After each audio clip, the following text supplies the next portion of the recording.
ایک بادشاہ نے اعلان کیا کہ جو شخص جھوٹ بولتے ہوئے پکڑا گیا اس کو 5 دینار جرمانہ ہوگا۔ لوگ ایک دوسرے کے سامنے بھی ڈرنے لگے کہ اگر جھوٹ بولتے ہوئے پکڑے گئے تو جرمانہ نہ ہو جائے۔ ادھر بادشاہ اور وزیر بھیس بدل کر شہر میں گھومنے لگے۔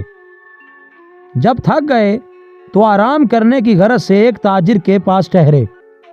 اس نے دونوں کو چائے پلائی۔ بادشاہ نے تاجر سے پوچھا، تمہاری عمر کتنی ہے؟ تاجر نے کہا 20 سال۔ بادشاہ نے پوچھا، تمہارے پاس کتنی دولت ہے؟ تاجر نے کہا 70,000 دینار۔ بادشاہ نے پوچھا، تمہارے بچے کتنے ہیں؟ تاجر نے جواب دیا 1۔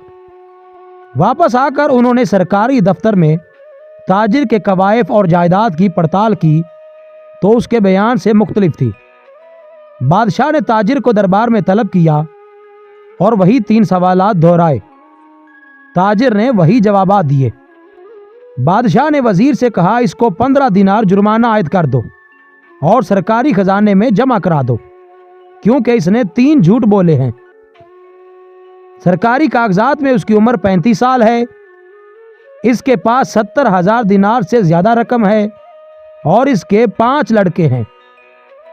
تاجر نے کہا، زندگی کے 20 سال ہی نیکی اور ایمانداری سے گزرے ہیں، اسی کو میں اپنی عمر سمجھتا ہوں، اور زندگی میں 70,000 دینار میں نے ایک مسجد کی تعمیر میں خرچ کیے ہیں، اس کو میں اپنی دولت سمجھتا ہوں، اور 4 بچے نالائق اور بد اخلاق ہیں، ایک بچہ اچھا ہے، اسی کو میں اپنا بچہ سمجھتا ہوں۔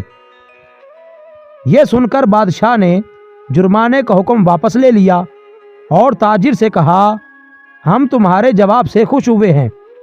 وقت وہی شمار کرنے کے لائق ہے جو نیک کاموں میں گزر جائے، دولت وہی قابل اعتبار ہے جو راہ خدا میں خرچ ہو، اور اولاد وہی ہے جس کی عادتیں نیک ہوں۔